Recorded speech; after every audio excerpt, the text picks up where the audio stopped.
สวัสดีท่านผู้ชมมื้อนี้ดาจะพาทุกคนขึ้นพิชิตยอดภูมะโลงนำกันเด้อซึ่งว่ามื้อนี้เฮามานำกันอยู่ทั้งหมด4คนประมาณนี้แหละเดี๋ยวดาสิรีวิวลักษณะเส้นทางหรือว่าภูมิเส้นทางที่ว่าเฮาจะย่างในมื้อนี้นะบรรยากาศมื้อนี้จะเป็นแนวใดเดียวติดตามชมพร้อมๆกันเด้อผู้ที่ว่าพวกเฮากำลังปีนขึ้นในขณะนี้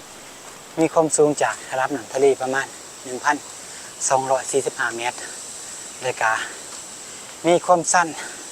เริ่มต้นแม่น45-90 องศาซึ่งว่าต้องใช้ระยะเวลาในการย่างอยู่ย่างต่ำอยู่ประมาณ52 ชั่วโมงหรือโดนกว่านั้นถ้าว่าเฮามาเป็นกลุ่มที่ว่ามีขนาดใหญ่คือที่ผ่านมาเนาะจะมีหลายกลุ่มที่ว่าเขาจะพยายามในการปีนขึ้นภูมะโลงนะบอกว่าจะเป็นทั้งคนภายนอกหรือว่าภายในนะแต่ว่าเขาจะยังขาดประสบการณ์หรือว่าขาดความรู้หลายๆอย่างฉะนั้นที่เห็นให้เขาจะบ่ฮอดจุดหมายนะเพราะว่าอันนั้นในตลอด 4-5 ปีมานี่ตามที่ว่าดาสังเกตกะมีคนที่ว่าพยายามขึ้นภูมะโลงแต่ว่าเขาจะบ่ฮอดจุดหมายนะเดี๋ยวดาสีมาลงรายละเอียดให้ตื่มว่ามีสาเหตุอันใดนะที่ว่าที่พาให้เข้าเจ้านี่โบไปหอดอันนั้นจุดหมายหรือว่าหอดจอมภูมิโลงใดคือเหตุผลทำยิดนอดาสีมาแจ้งรายละเอียดคือ1เรื่องเวลาสมมติว่าเขาใส่เวลาตัวจริงอยู่21,000 คืนต่างแต่ว่าเวลานี้มันเหมาะสมสำหรับคนในพื้นที่ที่ว่าเริ่มเดินตั้งแต่6 โมงหรือว่า7 โมงเช้าเพื่อที่จะไปหอดจุดหมายปลายทางและอีกอย่างต้องเป็นคนที่ว่าจื้อเส้นทางหรือว่ามีความจำได้ดีนะถ้าว่าเขาเจ้ามาแต่บนดืนมีเวลาเพียงแต่2 วันฉะนั้นเป็นไปได้ยากเพราะว่าถ้าจะย่างในส่วนกลางคืนเนี่ยเป็นสิ่งที่อันตรายที่สุดเพราะว่าเขตผู้มะโลงนี่เป็นผู้ที่ว่าย่างยากโดยเฉพาะแม่นจอมผู้นี่แหละข้อที่2ก็คือความเข้าใจด้านภูมิสันฐานหรือภูมิศาสตร์คือดาเว้าข้างต้นว่าผู้มะโลงเป็นผู้ที่ย่างหรือว่าปีนขึ้นยากที่สุดมันจะยากอยู่ในช่วง2 กิโลเมตรสุดท้ายนี่ก็คือเป็นช่วงจอมที่ว่าจะเป็นหน้าผาที่ว่ามีความสูงอยู่ประมาณ20 เมตรหรือก็10 เมตรหรือก็5 เมตรจนหอดจอมก็ยังได้ปีนอยู่ฉะนั้นถ้าเฮามีเวลาจำกัดเนาะแล้วก็มันเห็นเฮาแน่นอนว่าบ่ฮอดเส้นทางได้ง่ายๆคือมาอีกข้อนึงเนาะก็มีความสำคัญก็คือแม่นฤดูกาลหรือว่าที่ว่าตัดสินการขึ้นว่าจะฮอดหรือบ่ก็คือว่าสมมุติว่าฤดูฝนจะมีช่วงเดือนใดที่ว่าบ่ควรขึ้นแล้วก็ฤดูใดที่ว่าเหมาะสมในการขึ้นนั่นนะแล้วก็ถ้าหากว่าเป็นคนพื้นที่ก็จะมีความละเอียดกว่าคนนอกพื้นที่ใช่ปะถ้ามีเวลาในการสังเกตสภาพอากาศนี่หลายกว่านะพอท่านมานี่จะแม่น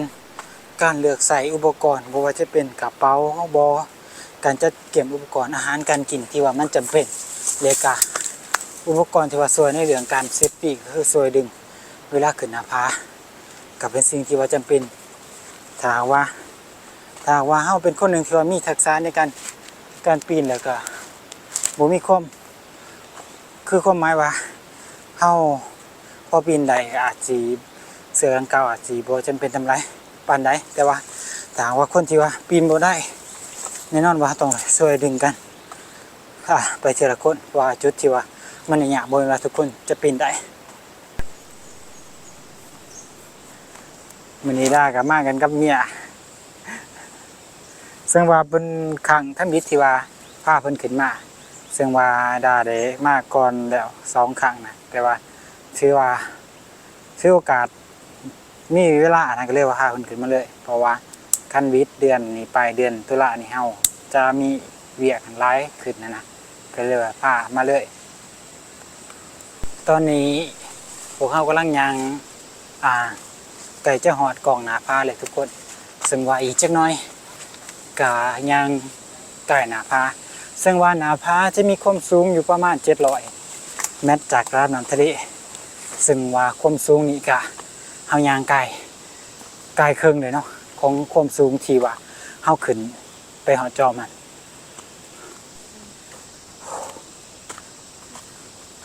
บริเวณที่ว่าเฮากำลังยางขึ้นมานี่จะเป็นห้องน้ำซึ่งเกิดจากการดินโซเจือนก็เลยว่าเฮ็ดให้มันจะมีดินทรายได้หินหล่นทับลงมาบริเวณนี้จุดนี้จะเป็นจุดที่ว่าตรงไหนดึงขึ้นจางแต่ว่ามีเครือไว้ช่วยดึงอยู่ทุกคนแล้วจะต้อง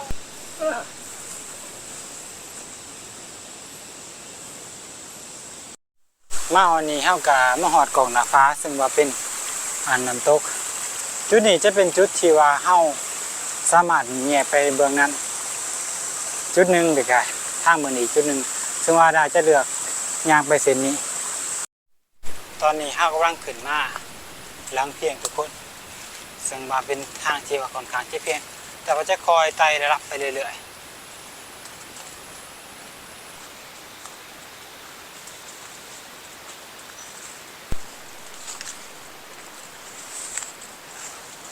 ในที่สุดพวกเขากับมาหอดแคมป์ที่ว่าเป็นแคมป์เก่าของนายพระแต่ว่าเดี๋ยวนี้แคมป์ใดถือเพ่เสียหายแล้วเมื่อเอาขึ้นมาเรื่อยๆก็จะเห็นกันครับป่าไผ่ซึ่งบ่งบอกว่าเฮาอยู่ไกลบริเวณที่ว่าเป็นหย่อเลยทุกคนต่างแต่ว่าเส้นทางนี่จะมีลักษณะหกและซับซ้อนคือในระหว่างทางที่ว่าเฮามานี่กะมีฝนตกห่ำเป็นส่วนๆแต่ว่าฝนนั้นบ่ได้แห้งปานใดคือทุกคนเห็นเนี่ยจุดปีนซึ่งว่าจะเป็นป่าไผ่สั้นขึ้นไปเรื่อยซึ่งให้ต้องระมัดระวังในการปีนนะครับปีนในสายที่สุด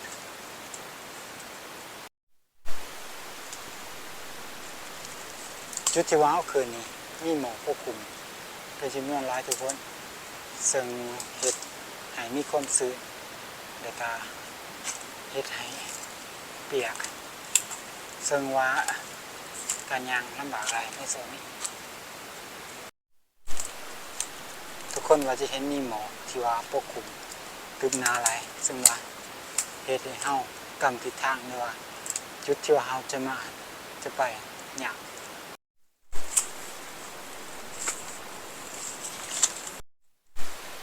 ในที่สุดเฮาก็มาหอจุดที่ว่าต้องได้ปีนทุกคนซึ่งว่าเฮาได้เราเรียนจากหน้าผานี่ก็สิเป็นหน้าผาที่บ่สามารถก็ขึ้นได้เองถ้าว่าบนปีนนะเพราะว่ามันต้องมีจุดที่ว่าต้องได้ปีนขึ้นไปทุกคนจะเห็นกอไผ่ข้างหน้าที่ว่าดาเคยปีนแต่ละเทื่อเรือทุกครั้ง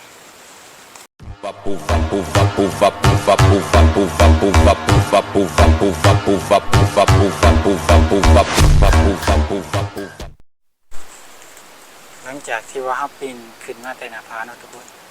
ซึ่งว่าหน้าผามันก็มีความอันตรายเกินโดยเฉพาะในยามฝนนี่ทางว่ามาเป็นกลุ่มใหญ่หรือว่ามาโดยที่ว่าคนที่ว่าเขามีประสบการณ์หรือขาดประสบการณ์ในการปีนทักษะส่วนตัวนะคือว่าเป็นเรื่องที่ว่ายากหลายเป็นสิ่งที่อันตรายนะหลังจากที่ว่าปีนพามาเลยเห็นอุปสรรคหลายอย่างก็คือจะสังเกตว่ามีหินถล่มในบางส่วนนะซึ่งเป็นสิ่งที่ว่าอันตรายหลายโดยเฉพาะในฤดูฝนส่วนที่ว่าอันนั้นสันดินหรือว่าสันหินยิมหนำนะฉะนั้นเป็นจุดเสี่ยงของพวกยางไปคือเส้นทางนี่ก็เป็นเส้นทางที่ว่าเสี่ยงหลายทุกคนเดี๋ยวดากำลังยางเลาะเรียบตามหน้าผาอยู่เส้นทางที่ว่าเขาล้อมมันจะเป็นเส้นทางที่ว่าส่วนใหญ่เนี่ยสัตว์ป่าจะใส่ในเดือนกันลบฝนหรือว่าเป็นชีวาไซนะซึ่งเอาว่าเลยเลาะมาทางนี้ซึ่งว่าจะสังเกตไว้จะเห็นหอยใหม่ๆวังบ่พอทรายสมองนี่แหละนี่ทุกคนจะเห็นนี่ขี่สัตว์บนในใจจะเป็นน่าจะเป็นขี่หมูป่าแม่นโอ้หอยหมูป่านี่ ใหญ่ขนาดนี่บ่ฮู้ว่าจะเป็นห้อยนี่ก็แม่นหมูป่าคือกันนี่ขนาดโตเกือบว่า5 เส้นนี่ทุกคนประมาณ80 โลจุดนี้ก็เป็นจุดที่ว่าอีกจุดหนึ่งที่ว่า5 จ่องหรือปีนขึ้นสมสูงประมาณเกือบ10 เมตรเลยทุกคน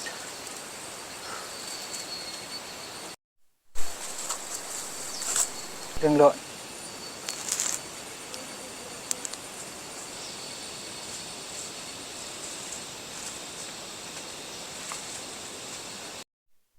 มาหอดขนาดนี้พวกเขากับเขาไก่จอมหรือว่าจุดที่ว่าเป็นจุดอันนั้นสูงสุดของจอมพูดทุกคนซึ่งว่าจะต้องได้ย่างขึ้นเลาะไปเรื่อยๆในการในบริเวณนั้นในการสีมีอีกจุดหนึ่งที่ว่าได้ปีนเล็กหน่อยในการสีหอดย่างไปอีกเลยที่หอดจอมในที่สุดเขาก็มาหอดพาแหวนทุกคนซึ่งว่าเคยมาประจำในแต่ละปี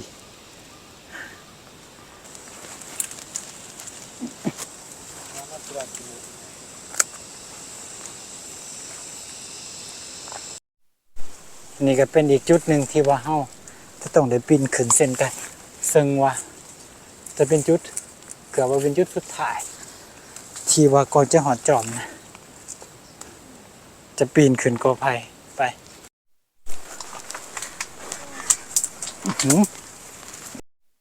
หลังจากที่ว่าเฮาเลาะขึ้นมาเลยจุดนี้ก็เป็นจุดที่ว่าค่อนข้างจะเพี้ยนแต่ว่าเฮาก็ต้องได้เลาะเติมเพื่อไปบริเวณอันจอมพูนะทุกคน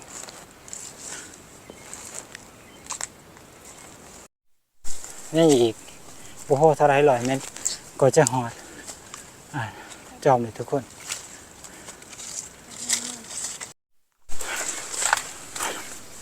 โอ้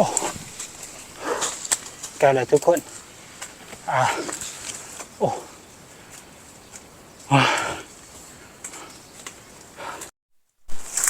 คือสภาพเส้นทางหกลายทุกคนตามสังเกตนะจะเป็นกลุ่มธมิตรที่ว่าขึ้นมานี่แต่ว่าในบริเวณที่ว่าดูมันจะเป็นลักษณะมีห้อยอยู่แต่ว่าก็เจ้าน่าจะบริขึ้นมาหอนี่ทุกคนจอมพูมาลูกว้าในที่สุดพวกเขาก็ฝ่าฟันอุปสรรคที่ว่าจะแสนจะอันตราย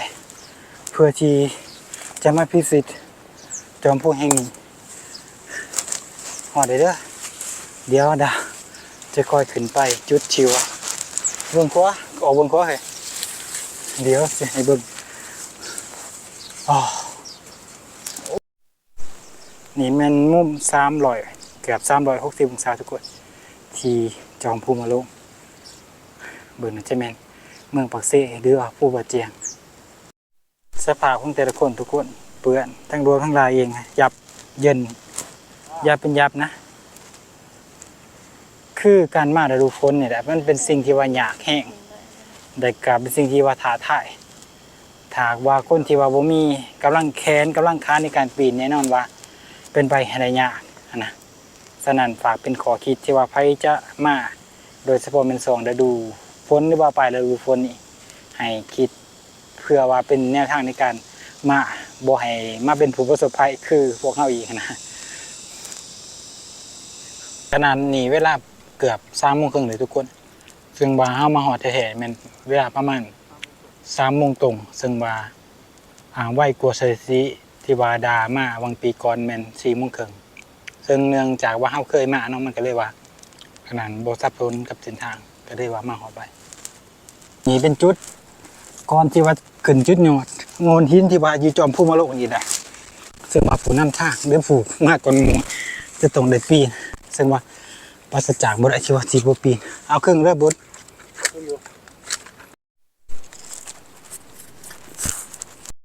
เดี๋ยวทุกคนนี่คือจอมพูมาโลกนี่คือมุม360 องศาเดี๋ยวเฮาสิข้ามไปก่อนหินก่อนนั้นก่อน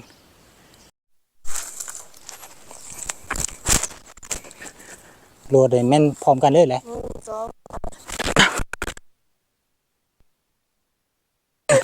โอ้ยฮอดเด้อทุกคนหลังจากที่ว่าพวกเฮาได้ผ่าฟันอุปสรรคที่ว่าแสนที่ว่าลำบากและอันตราย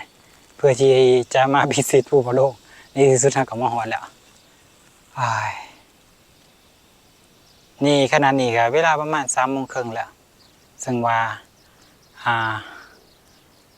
อีกประมาณ4-5 โมงพวกเขาจะถ่ายภาพมุมสูงให้เบิ่งเพราะว่าขณะนี้แสงกำลังเริ่มงามทุกคน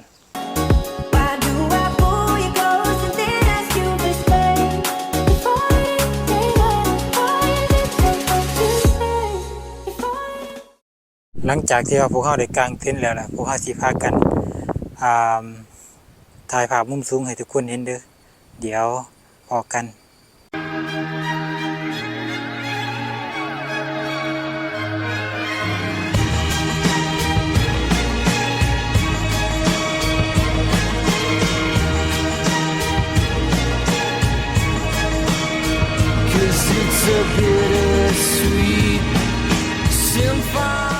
ทุกคนจะเห็นบรรยากาศตะวันตกดินทุกคนที่ว่างามแห้งหลังจากที่ว่าได้เบิ่งภาพสูงแล้ว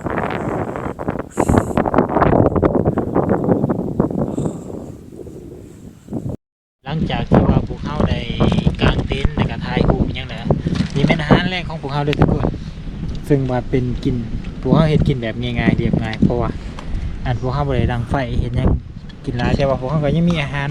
สำรองหลายอยู่ทุกคนเดี๋ยวแต่ว่าเขามักอยากกินสดมันห่อนนะในคืนนี้ว่าเดี๋ยวจะนอนเราจะได้แสงที่ว่างามขึ้นอีก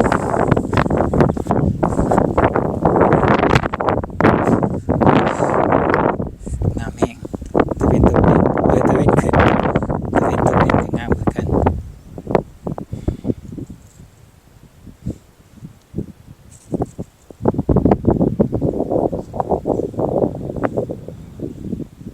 เมียนเครื่องเมียนเต็นท์เลยก็สิพากันย่างลงไปก่อนทุกคนแล้วหลังจากนั้นก็สิพากันไปหากินข้าวอยู่รูมพุ่นแหละแต่ก่อนจะกลับนี่คือเห็นทุกคนนี่มันก็มีจุดที่ว่าตรงเลยปีนลงค่อยๆเด้อสายขวาจุดที่ว่ามันอันนี้จุดที่ว่าปีนขึ้นมานี่สูงประมาณเกือบ5 เมตรปลายนี่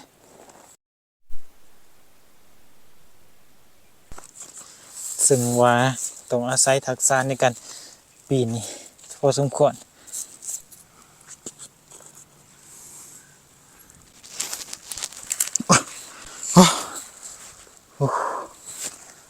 ตอนนี้เฮากำลังสิรอลงก่อนทุกคนซึ่งว่ากลับไปทางเก่านั่นแหละโอ้โหงานไฟงาน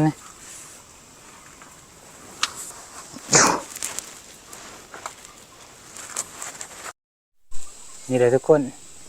จุดที่ว่าตรงได้ปีนหน้าผาจุดนี้ประมาณ20 เมตรทุกคนทางว่าไผบ่มีทักษะในการปีนนี่ว่าย่านความสูงแน่นอนมันเป็นสิ่งที่ว่ายากแฮงหลังจากที่ว่าเฮาได้รอลงมาแล้วพวกเฮาสิรอลงเลยเด้อทุกคนเด้อฝากทุกคนกดติดตามกดไลค์กดแชร์ในวาดาจะมีคลิปไปใส่ต่อนะขอขอบใจ